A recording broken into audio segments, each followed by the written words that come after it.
In this video, I'm going to demonstrate how to use a free cash flow to the firm model to determine the value for BNSF Railway just before the acquisition announcement by Berkshire Hathaway of BNSF Railway back in the end of 2009, the beginning of 2010.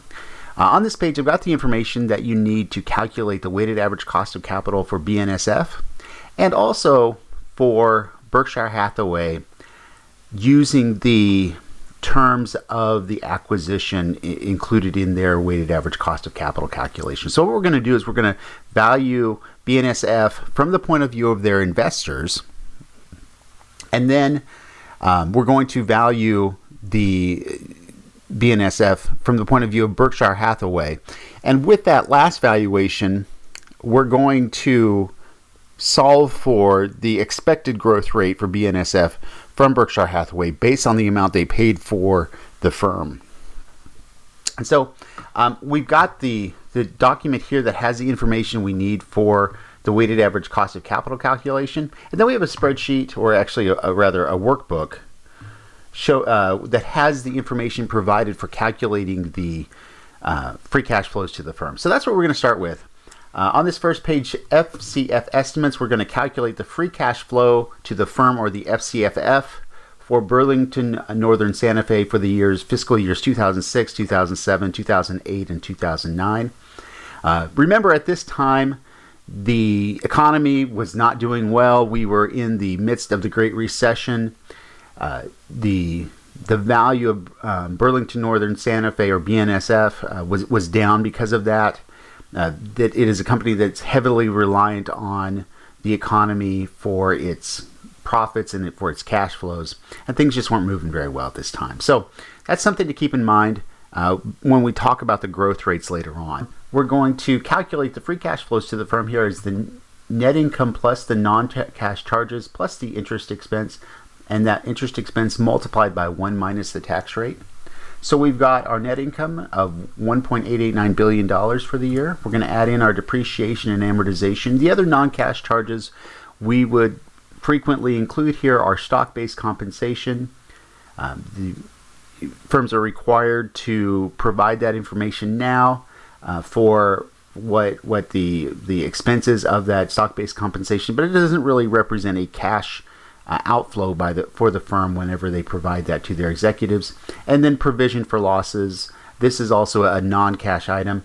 Burlington Northern Santa Fe really didn't have either of these at a meaningful amount in 2006 or 2008 or 2009.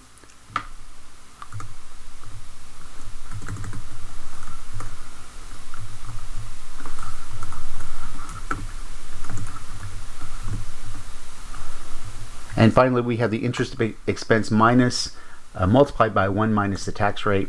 And so for the fiscal year 2006, we have the first portion of our calculation is $3.37 billion. I'm going to pull this over all the way for our 4-year period. And we see it's fairly consistent here, increasing through fiscal year 2008. And then I mentioned again that started the Great Recession, and we see a dip then in 2009. The next is the FCINV, or the fixed capital investment. So this would be their capital expenditures, and that's where we get it from. The statement of cash flows, this is their CapEx. So that's in there, and you can see they spend about $3 billion a year in capital expenditures, with a little bit of a drop off there in 2009. The working capital investment.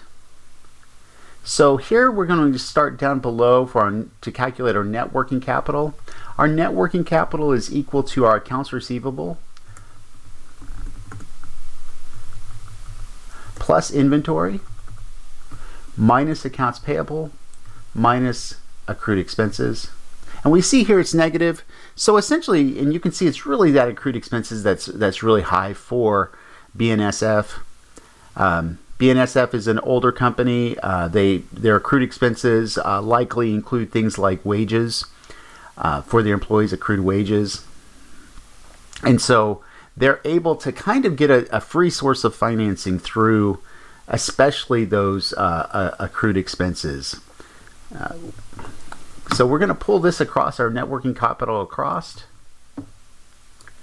and we see it becomes less negative in 2006 and 2007, and more negative in 2008 and less negative in 2009. So where it becomes less negative, that means that BNSF is having to come up with some cash to make up the difference there, and really it is for between 2005 and 2006, there was an increase in accounts receivable and inventory that wasn't entirely made up by the increase in accrued expenses, so they had to come up with a little bit of cash there. In 2007, we see their accounts receivable dip, but their inventory increase by more than that, and that was not entirely made up by increases here, especially since the accrued expenses fell in 2007. Then we see a little bit of the net working capital become a little bit more negative, meaning they got a little extra cash there. BNSF did, and then we see it again decrease, the negative amount decrease in 2009, requiring them to come up with a little bit of cash. So their working capital investment is going to be equal to their net working capital for the year minus the net working capital for the previous year.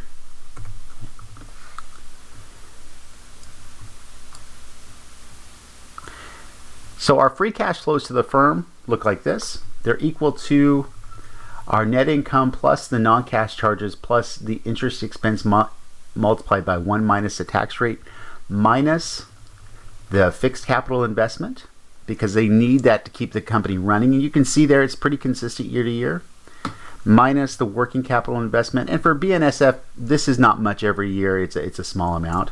But that would give us a free cash flow to the firm in 2006 of 24.8, and then it increases fairly dramatically in 2008 and 2009.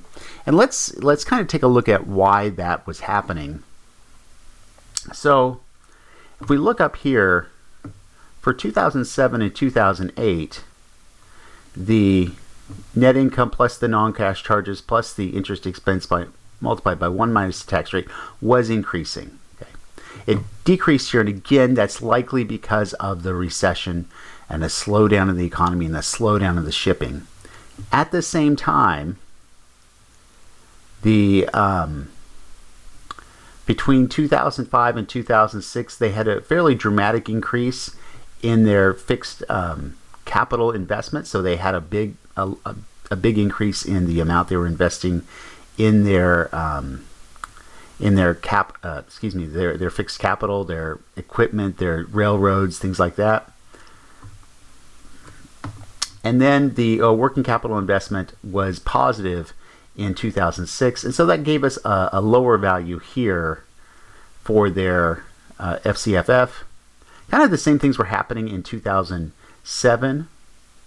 A larger investment here in working capital investment led to a lower value here, the free cash flows to the firm. And then 2008 and 2009 are, fairly similar. And so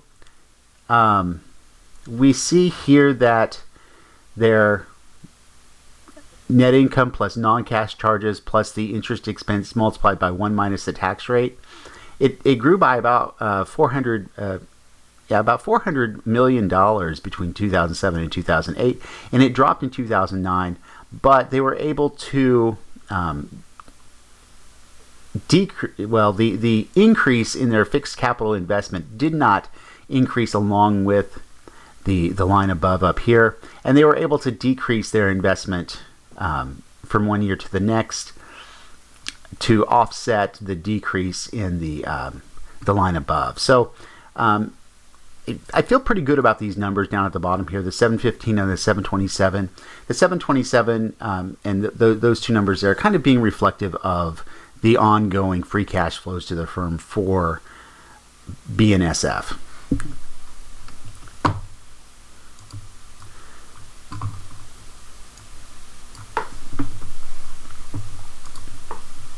So now we're going to calculate the weighted average cost of capital for BNSF, given the information that was on that document. So our risk-free rate is 3.26%.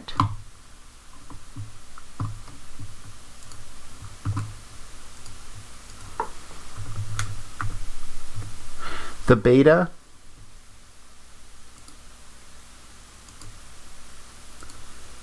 was 1.25. And the market risk premium is that implied equity risk premium at the top. It kind of goes by both names, is 4.36.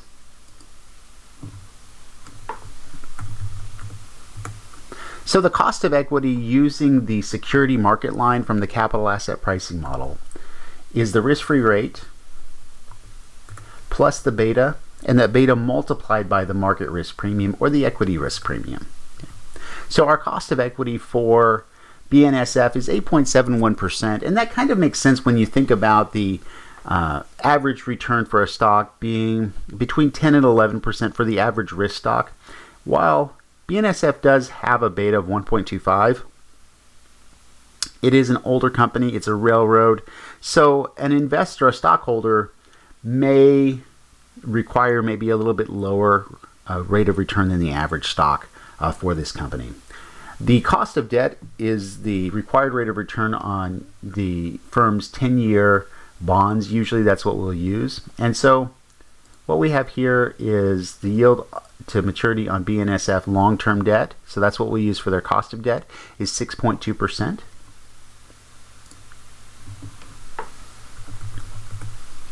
And we can calculate the weight of equity and the weight of debt based on the market capitalization for BNSF at the time, which was about $26.9 billion. And this is, I'll note, before the announcement of the acquisition, because whenever the acquisition was announced, then the value of the stock for BNSF increased to reflect that higher value that the stockholders were going to receive. And then BNSF had about $10 billion of debt outstanding at the time. So our total capital here would be the sum of the total interest-bearing debt and the market capitalization, so it'd be $36.9 billion.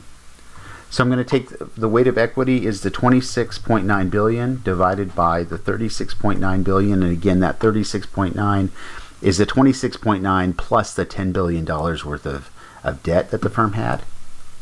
And then the weight of debt is going to be equal to the $10 billion in debt divided by the total capital of $36.9 billion.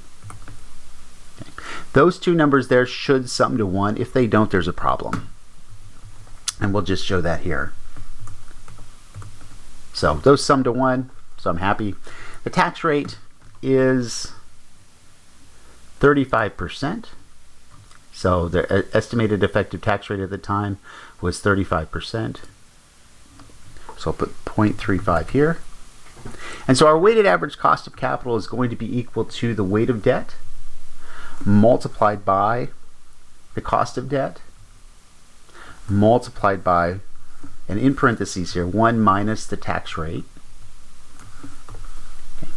And to that we're going to add the weight of equity, and we're going to multiply that weight of equity by the cost of equity. So we get a weighted average cost of capital for BNSF at the time of 7.44%. Okay. I'm going to name this because I need to refer back to it in some of my calculations. So I'm going up here to the name box, and I'm going to put in here BNSF WACC. Because later on we're going to calculate the weighted average cost of capital for from the point of view of Berkshire Hathaway for this acquisition. So now we're going to use this information that we've got. We've got the free cash flows to the firm. We've got the weighted average cost of capital. We've got some growth rates, and we're going to use that to determine the value, the free cash flow valuation of BNSF. So here I'm going to take the FCFF estimate that we calculated before. So I'm going to set this equal to, I'm going to go back over here, the 727.46.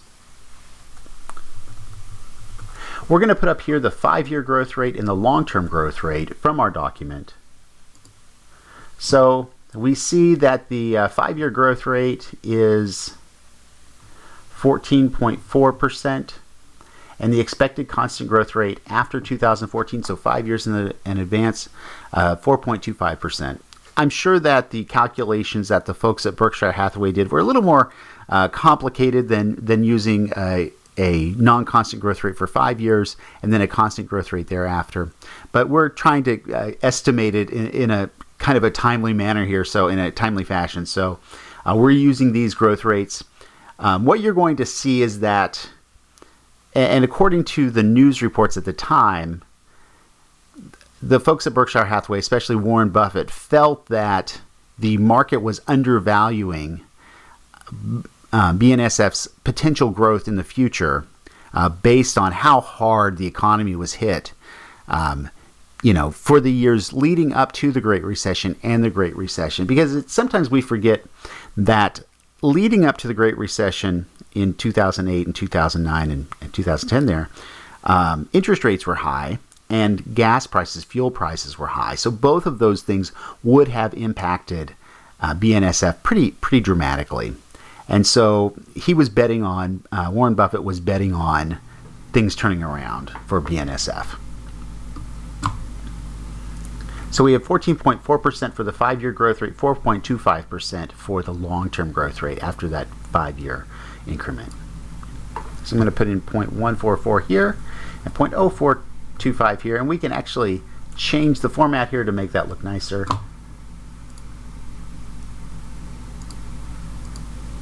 Here we go. And I'm going to name these because I'm going to come back and use these values several times. So I'm going to come up here and put in for cell E3, I'm going to type that 5-year. And then for cell E4, I'm going to type in long-term up here in the name box, because I want to come back and I want to use those values too. So for the first 5 years, I'm going to type in the growth rates here of 5-year.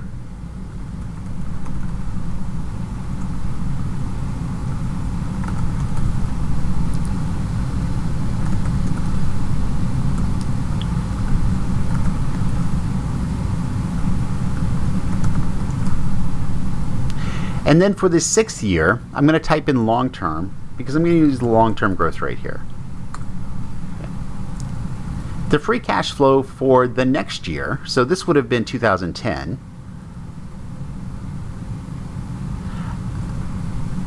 would have been the free cash flow for 2009 plus, multiplied by 1 plus the growth rate for that year. So for the next year, 2000, this would have been 2011, it would be equal to the free cash flows for the previous year multiplied by 1 plus the growth rate for that year. So now that I have that one in place, I can grab this, I can pull it all the way over through year 6, so this would be 2015. And now we can calculate the horizon value.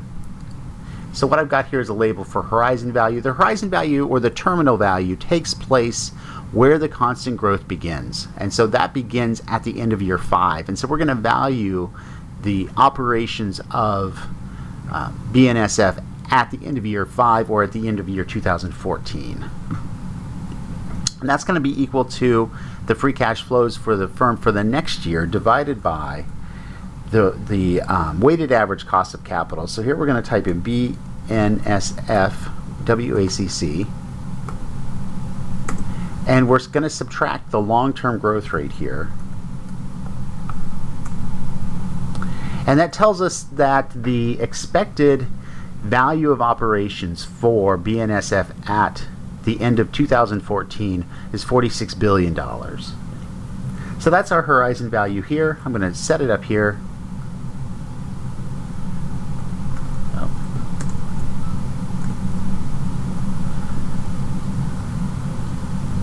And so now we're going to calculate the present value of the free cash flows, and that gives us our value of operations. So that's the value of the operating activities for BNSF at the end of 2009, where we were looking at the acquisition from Berkshire Hathaway. So for this, I'm going to put in equals NPV. There's going to be two parts to this. We're going to find the net present value of those free cash flows for years 2010 through 2014, or years 1 through 5. And so our rate here is going to be the weighted average cost of capital. So we're going to put that in, and then we're going to highlight these cash flows here, the free cash flows to the firm. And to that, we're going to add the present value of the horizon value. So I'm going to use the horizon value that we have up here. And I'm going to divide that by 1 plus, and our discount rate is the weighted average cost of capital from BNSF. We're going to raise that to the number of years until that horizon value occurs, which is going to be in 5 years. And so my value of operations at the end of 2009 are equal to $36.9 billion. So our value of operations at the end of 2009 were $36,926 million approximately. At the end of 2009, BNSF, or Burlington Northern Santa Fe, didn't have any short-term investments. They did have some trading asset securities, but just a small amount. They had $14 million worth, so isn't going to really have a big effect here, but we'll include them. And then they had $17 million in long-term investments. So the total value of the firm is going to be the value of operations plus the value of their non-operating assets. So it's going to be this 36,926 plus 14 million plus 17 million to give us a total value of the firm of 36,957.36. The prior claims to the firm, I told you before, it was right around $10 billion worth, and the news reports at the time, it said $10 billion worth. It's a nice round number, so that's what we'll use here. We'll use $10 billion worth, and these numbers are in millions of dollars, so it would be $10,000 here. And so our intrinsic value of equity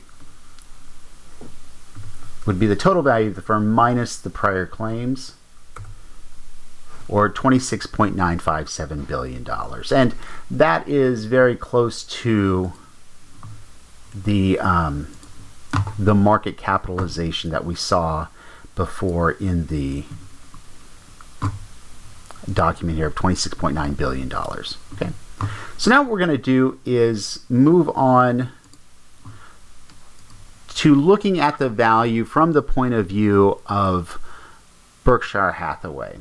So what we're going to do here is estimate the beta for the firm with the new capital structure that Berkshire Hathaway was going to put on it. So it would, because it was going to be part of Berkshire Hathaway after the acquisition, we would use the combined capital structures of BNSF and Berkshire Hathaway. So whenever Berkshire Hathaway acquired BNSF, their plan was to issue $8 billion worth of debt.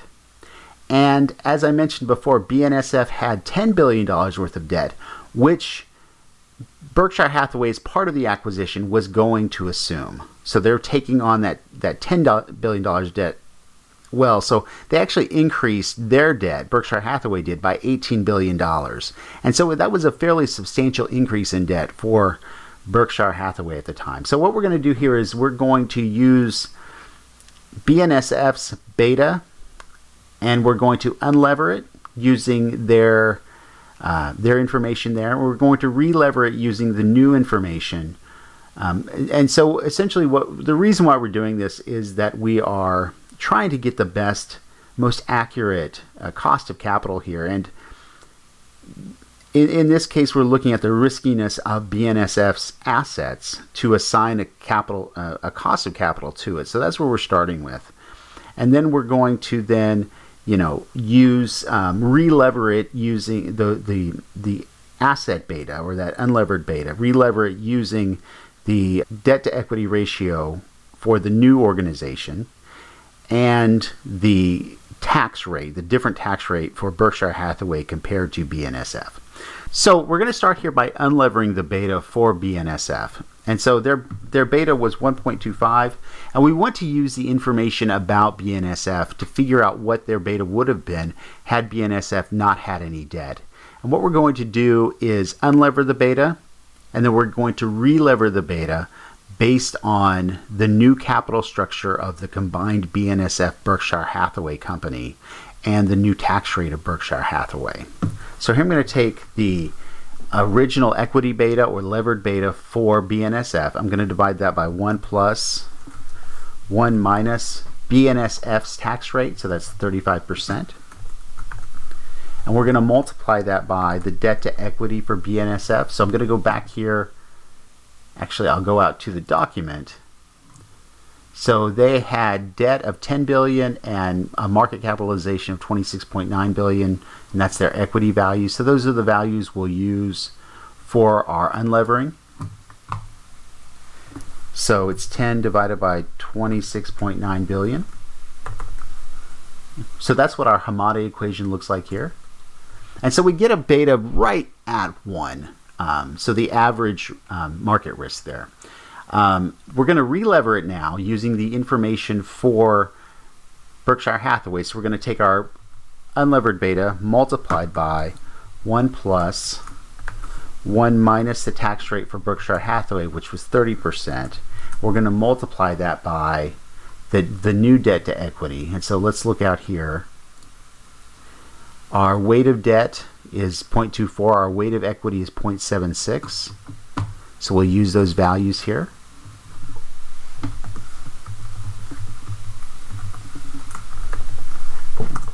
And so our new levered beta is 1.22928. Now, the reason why it's lower than the one before is because the debt to equity ratio is lower than it was for BNSF. So the new cost of equity is going to be the new levered beta multiplied by, and I'll go back here and use the values for the market risk premium. And then to that we're going to add, so we have the new beta of 1.22 multiplied by the market risk premium or the equity risk premium of 4.36%. And to that we're going to add the risk-free rate to get a value here of 8.62%. So if we compare that, before it was 8.71%, now it's 8.62%. The cost of debt for Berkshire Hathaway, again a little bit lower, was 5.75%. So, and our weight of equity and our weight of debt, 0.76 for the weight of equity. Weight of debt was 24%, and again, those add to 1. The tax rate for Berkshire Hathaway was 30%.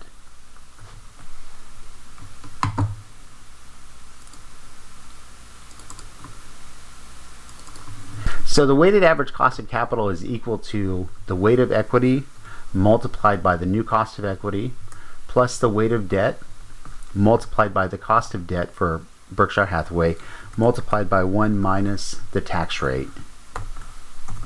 Gives us a value of 7.52%, which is actually a little bit higher than the value for BNSF. And this is because Berkshire Hathaway, the combined entity now, is going to have a lower weight of debt in the capital structure, and so that had the result of increasing the weighted average cost of capital by just a little bit there. So now we're going to look at the free cash flow valuation for Berkshire Hathaway. I'm going to go back here and name this cell here B9 as Berk weighted average cost of capital. We're going to use the same free cash flow to the firm that we had last time of the 727.46. I'm going to use, I'm going to leave the 5-year growth rate blank here, and I'll show you why here in a minute. But we're going to put in the rest of our calculations, and then we're going to solve for the 5-year growth rate, because one thing that Warren Buffett said was that he was betting on higher growth than expected or priced into the value of BNSF here. So the long-term growth rate we're going to put in at 4.25%.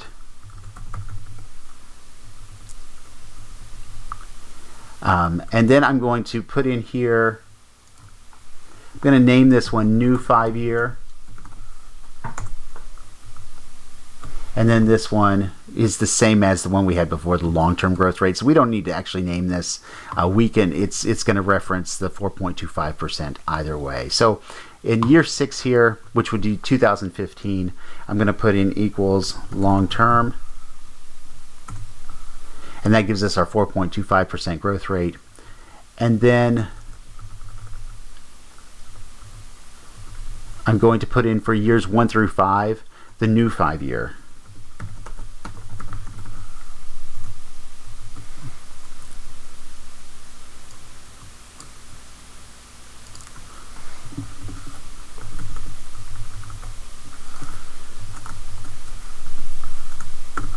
So what I'm doing here is just putting in the same formulas that we had in the previous calculation for the value of the firm. And these are all going to say 727.46 because we're saying the growth rate at this point in time is 0. And we're going to solve for the new growth rate here in a moment. So I set the first one there equal to the free cash flows to the firm for 2009 multiplied by 1 plus the growth rate. So for year 2, I'm going to take the free cash flows to the firm for year 1 multiplied by 1 plus the growth rate for year 2. And now I can drag that across for all of the years.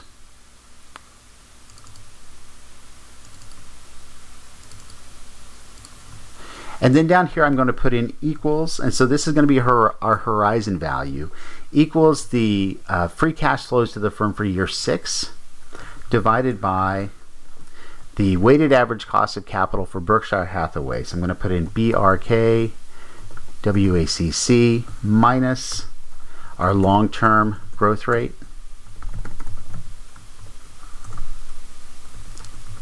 And so that gives us our horizon value here. This horizon value is going to change when we change that 5-year growth rate. But I'm going to set this equal to our value here.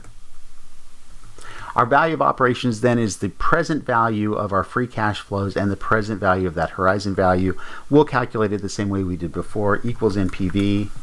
Our discount rate here is going to be the Berkshire Hathaway weighted average cost of capital. And we're going to discount these free cash flows for years 1 through 5 back to today, plus we'll discount this horizon value back to today.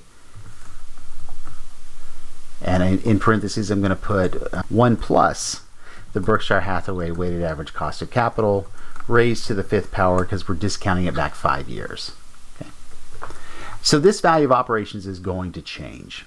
Now, we've got the non-operating assets. These were not very substantial for BNSF, but we'll go ahead and include them here just for completeness. And depending on the acquisition, these will often not go along with the company, but they're fairly minor here. And Berkshire Hathaway was kind of making a point of buying the entire company. Okay, so we'll include them here. So our value of operations is equal to, our total value of the firm is equal to the value of operations plus the value of the non-operating assets.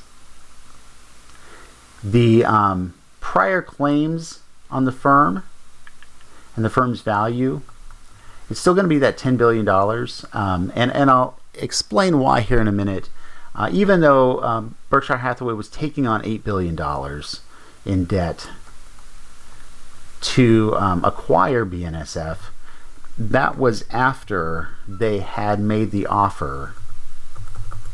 And so they assigned a value of $34 billion to BNSF, the equity value of BNSF, not including the $10 billion in debt they were also taking on. So the total amount that they valued BNSF at was $44 billion. And so that would be our value that we want to look for here is $44 billion or 44,000 because these are millions of dollars. And then the intrinsic value of the equity, which at the time published reports said that Berkshire Hathaway valued at $34 billion, the difference between the $44 billion and taking out the $10 billion of debt that was coming along with the firm.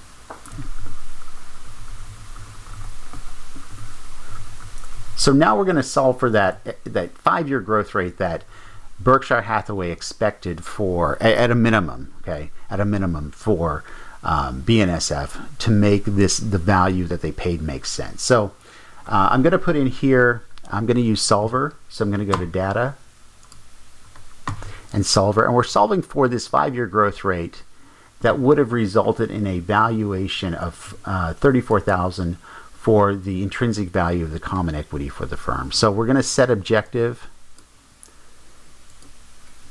B19 to a value of $34,000 by changing the 5-year growth rate. All right. And so what we get here is that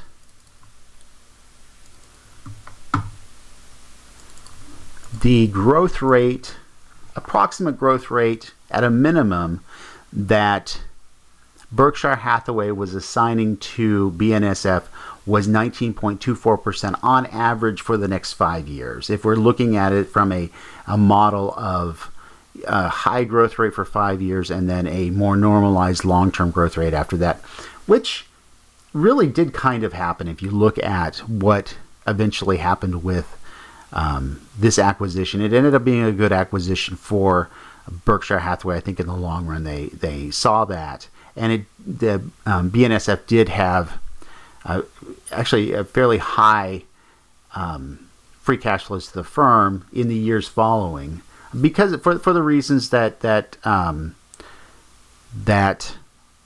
Warren Buffett said. You know, he was betting on the U.S. economy. The U.S. economy came back. The railroads were a low-cost alternative to other forms of transportation. They're more efficient in terms of using fuel than trucking and other forms of transportation. And so BNSF did come back fairly well from the recession. Let me know if you have any questions about the process here or the document or the spreadsheets. Thank you.